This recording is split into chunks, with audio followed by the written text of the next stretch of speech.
Aliás, a frase que tem ouvido muito, que eu acho que antigamente não se ouvia tanto, é a coisa da injustiça. Isso é muito frequente. A pessoa fala assim, poxa, mas para você que é hétero é fácil. Você casa com quem você quer, você tem atração pelo sexo oposto. Eu não tenho atração pelo sexo oposto. Como é que eu vou viver a minha vida solteiro, só com Jesus? E a solidão? E aí eu nunca vou ter. E aí como é que vai ser? Isso não é injusto? Nos seus DMs é o que mais aparece? Aparece muito de um tempo para cá. Isso tem crescido. E eu entendo esta fala. Sim. Eu acho que é uma fala lógica. Eu acho que assim, eu entendo o sofrimento por trás dessa fala, só que assim, a gente precisa dar uma resposta para isso da seguinte maneira. E eu sempre uso a figura do jovem rico, que é um cara que está fazendo coisas muito boas, ele chega a Jesus e fala, eu quero seguir a Jesus, eu quero ser um discípulo. E Jesus, então, pede para ele dar tudo aos pobres. E ele faz uma conta, ele olha para Jesus e olha para o projeto de felicidade dele, né? Da garantia de tudo na sua mão, de todos os recursos que ele tinha. Então, eu não acho que é apenas amor ao dinheiro, que evidentemente é um elemento, mas é uma espécie de vida feita. E ele... Identidade também, né? Sim, por que não? E ele não consegue confiar em Jesus a ponto de abandonar o seu projeto de felicidade. Ele não estava falando com... Ele não estava falando com uma pessoa, um apóstolo, um anjo, um vendedor persuasivo. Ele está falando com o próprio Deus. Então, o próprio Deus encarnado, ele olhou nos olhos do próprio Deus e disse, o meu projeto é melhor. Mas como é? E se eu trocar tudo o que eu está garantido, o que você me garante? E Jesus não deu garantias a ele. Ele falou assim, você vai ser meu discípulo. Essa é a garantia.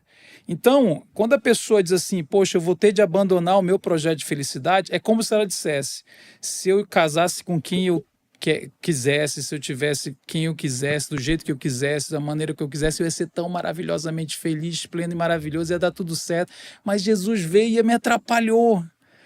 E agora eu vou ter de perder toda essa oportunidade de felicidade e ficar só com esse negócio aí, que é Jesus, porque a visão da pessoa de Cristo é que ela está perdendo.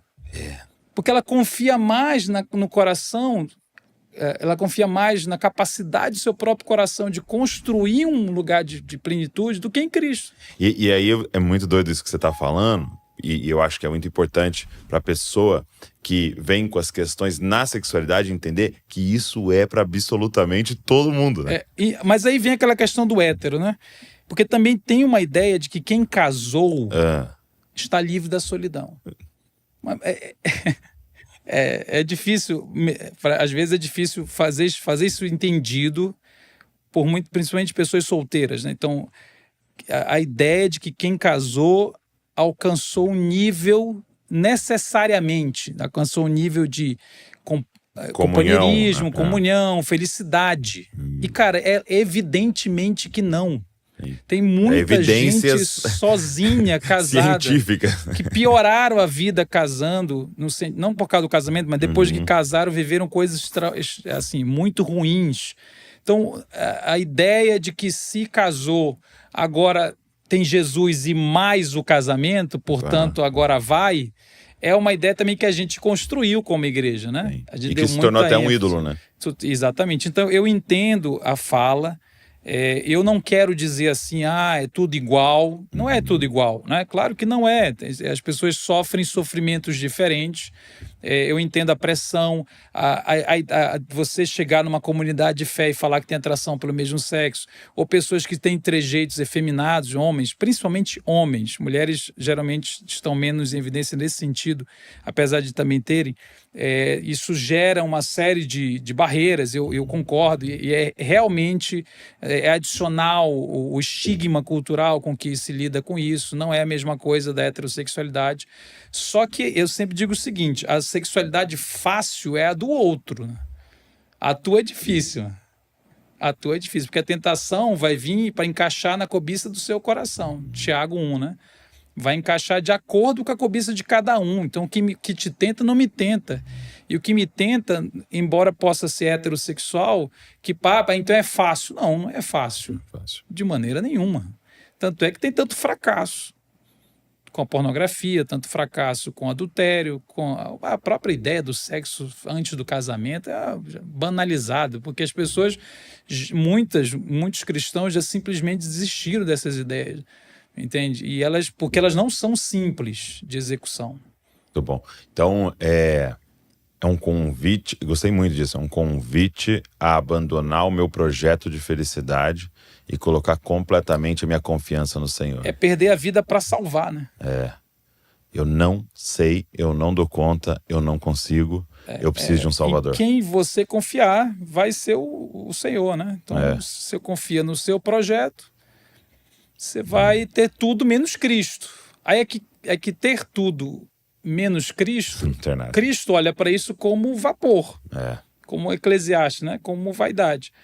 E você olha como plena felicidade. Essa é a questão. E na prática, cara, só que isso é difícil, por quê? Porque é uma notícia que para o espírito da nossa época não parece ser tão boa, entendeu? É uma pancada, né? Porque depende da visão que você tem de Cristo. Porque se para você ter Cristo, uau, tenho Cristo. É o tesouro. Não, se isso é Cristo, se ter Cristo é aquilo que realmente você entende a dimensão do que significa essa frase, eu tenho Cristo, que é o que fez Moisés abandonar o lugar de neto de Faraó, que Hebreus 11 diz, ele viu a Cristo.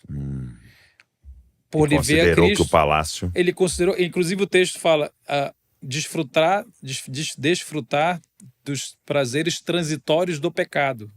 Então não era só o palácio, era que ele sai de uma vida de pecado, prazerosa. É a pergunta que todo mundo que trabalha em sexualidade se faz. O que vai fazer com que alguém abandone uma coisa que gera prazer?